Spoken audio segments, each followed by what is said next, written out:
Hello everyone, welcome to my YouTube channel. If this is your first time tuning in, my name is Adrielle and I am currently narrating a story of my life dating back from January 2016. In a previous episode, I talked about the Match Made in Heaven fast. I talked about day 1. In this video, I'm going to talk about day 2 and day 3 as well. So here it goes.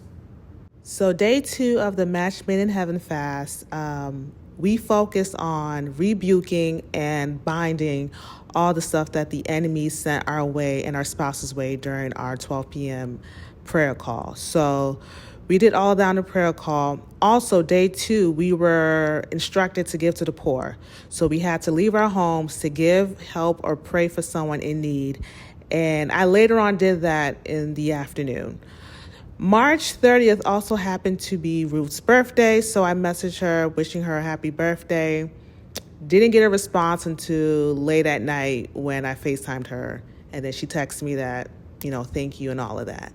So March 31st, which was the last day of the fast, we focused on breaking generational curses and evil altars during our prayer call. So this was what I was actually waiting for and actually looking forward to when it came to the fast, because I felt like there was generational curses in my father's bloodline that needed to be broken. So I was looking forward to that 12 p.m. prayer call. So during the prayer call, y'all, I was going in when it came to praying against generational curses, praying against evil altars, praying against witchcraft that was done on my marriage, witchcraft done to me. I was just going hard in prayer. So we ended that prayer call, and that was the last prayer call for the fast, and we broke the fast at midnight that day. So after the call, I decided to reach out to the movers that helped me move my stuff back in 2020. So I gave them a call. I called them, and they told me that they no longer offer residential services anymore. And I'm like, what?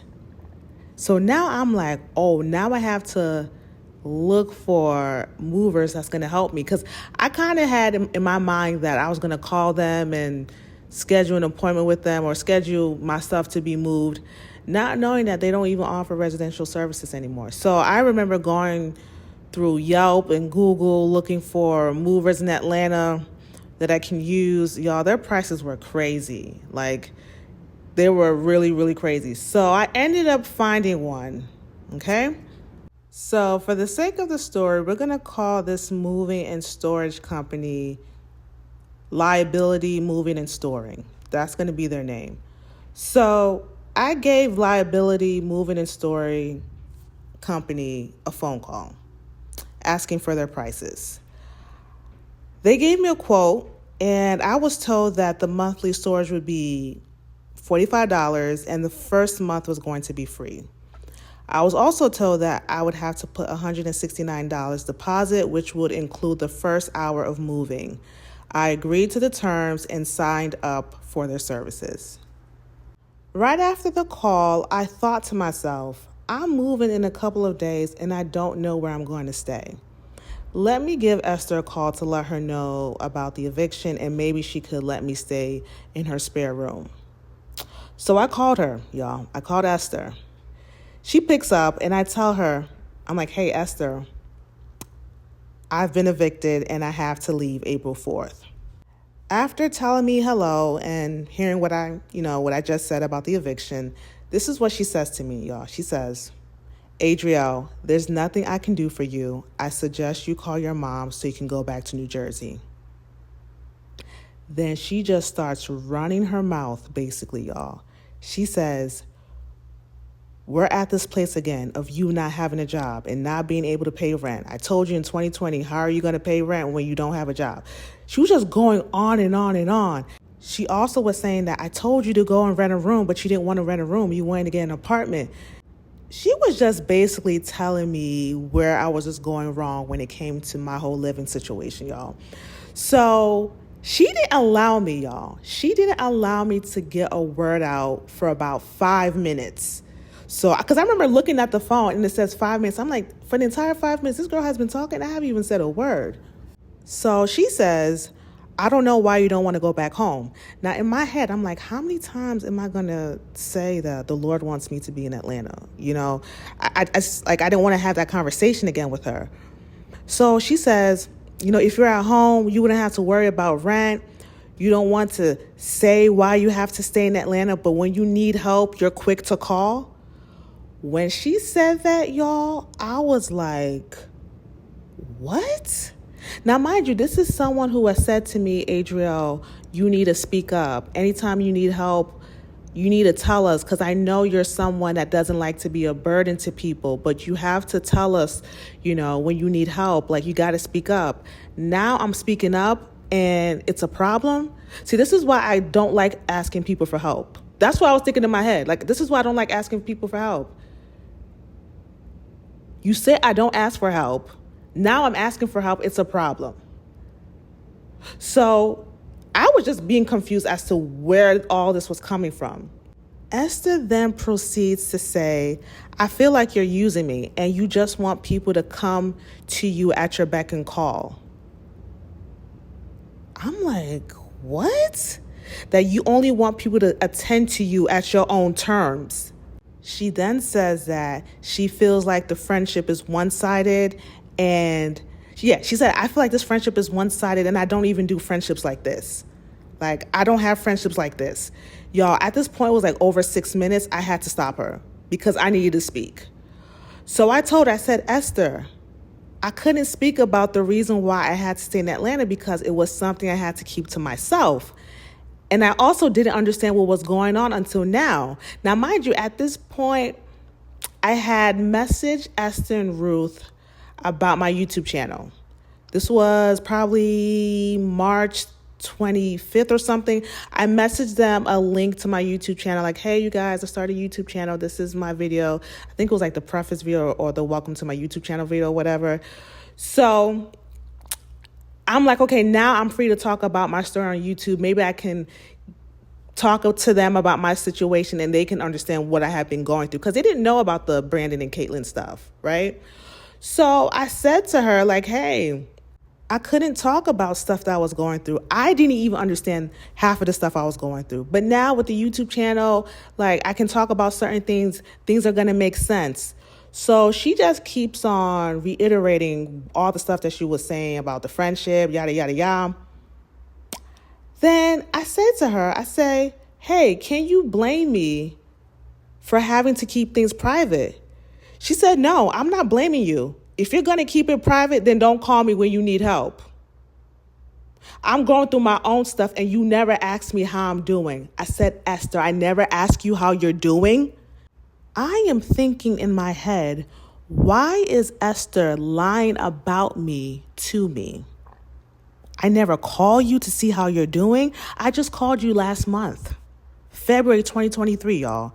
February 2023, I called Esther. I'm like, man, it's a new year. I haven't called her on the phone. We text, but I hadn't yet called her. I called her and I said, hey, Esther, happy new year to new year. How's it going? After we exchanged pleasantries, y'all, she proceeds to have a 1-hour conversation with me about her friend that, quote unquote, went missing. I don't know. In the conversation, she said that her friend, she tried calling her. Her friend wasn't picking up the phone.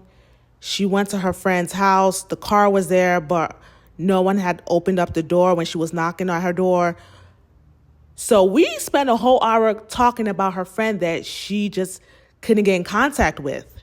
Also, y'all, I was the one visiting her at her apartment. I'm like, hey, Esther, you around? Let me stop by. Let me stop by. Y'all, there were times when Esther would go to, I lived by a Target. She would go to that Target. And I'm like, hey, Esther, why didn't you stop by? She's like, oh, I don't like going to people's places unannounced. I'm like, you should have told me. You should have stopped by. She wouldn't stop by. I would call her like, hey, are you home? Let me come through. There were times where I would call her. I remember in 2021, y'all, Esther told me, Adriel, thank you for calling, checking up on me. Before you called, I actually prayed for someone to call and, check up on me. So for you to call, I appreciate it. Now, all of a sudden, I don't check up on her. The friendship is one-sided. Y'all, I was so irritated on that phone call. So I say to her, I said, Esther, I never asked you how you're doing. And then she said, okay, you ask. But she said it with an attitude.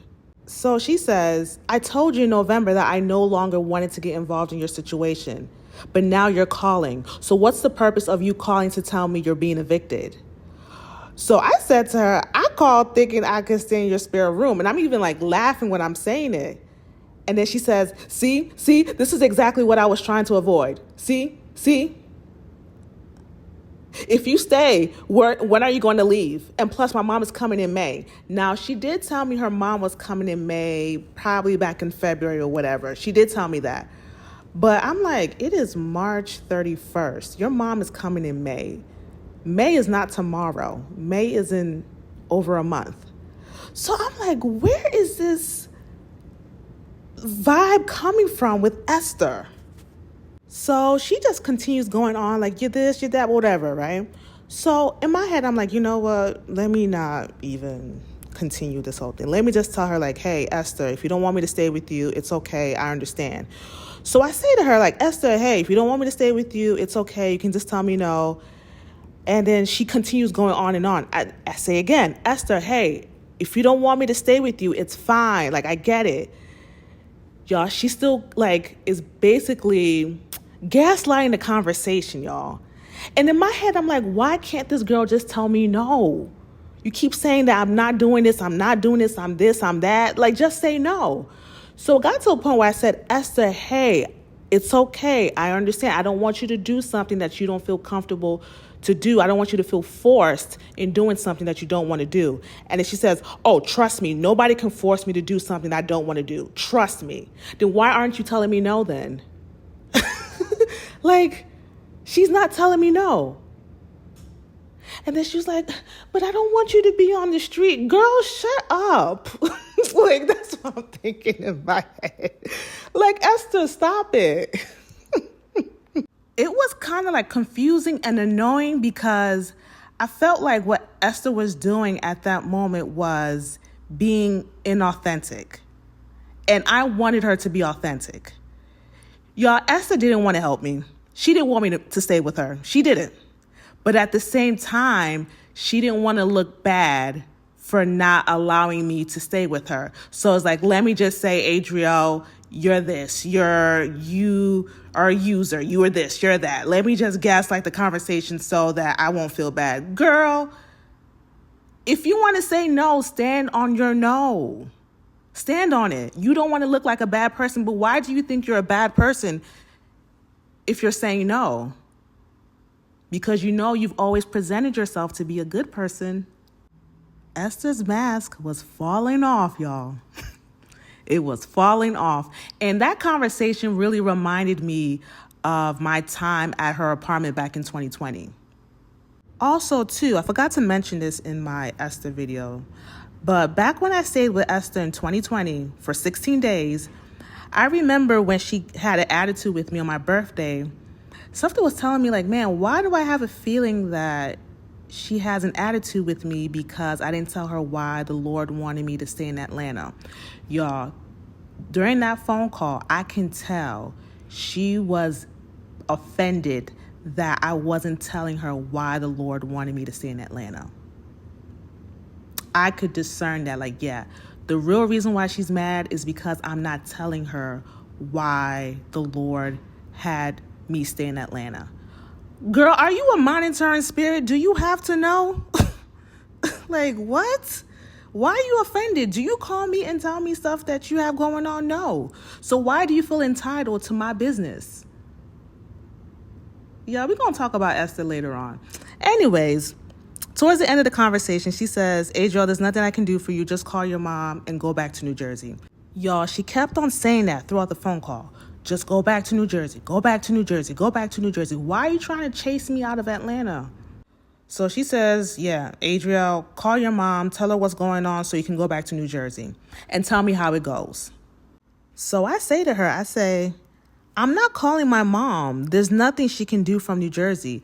Y'all, there was no point of me telling my mom about the eviction because what is my mom going to do from New Jersey? Like, My mom is not going to create a home for me to stay in. Like, the help I need is in Atlanta. So I just say to her, like, what's the point of me telling my mom? Like, there's nothing she can do from New Jersey. This is what she says. She says, I'm not saying you have to call your mom. Just tell me how it goes. Girl, you just said I should call my mom. What? So I said, okay. Then I hung up. Y'all. I was shocked by the conversation to the point where I started to question whether I was using her or not. Now, I knew for a fact that I wasn't. But the gaslighting, y'all, the gaslighting, it was serious. So I was like, no, I did nothing wrong. If she has a problem with me being private about certain things, then everything I do or everything I'm going to do moving forward is going to piss her off. So in my head, I said, you know what? This friendship is done. Donezo. I'm done with her, and I was okay with it. So later on that night, I thought about 1 Corinthians 13 when it says love endures everything, right? Love endures all things. Esther didn't want to endure for me, and it's fine. And I just thought about it like, hey, if Esther doesn't help me, help is going to come from somewhere else. Like, as a child of God, when a person decides not to help you, God never runs out of resources. God never runs out of people that he can use to help. God never runs out of destiny helpers. So if Esther doesn't want to help me, help is going to come from somewhere else. And y'all, just me having that mindset and thinking about that, I wasn't even mad at Esther anymore. But I was glad that her mask fell off, though. I would say that. I was glad that her mask fell off. And I'm like, man, back in 2020, I was asking God, oh, is Esther legit? No, she wasn't. She wasn't. And I got to see it in 2023 through that phone call. So that was what happened in the month of March, y'all. So in the next episode, which is also the final episode of season 5 of An Unlikely Story, I will be talking about the month of April and moving out of Hidden Valley. So if you are liking An Unlikely Story, please like, comment, and subscribe to my YouTube channel. Please also share my videos as well. And until next time, bye.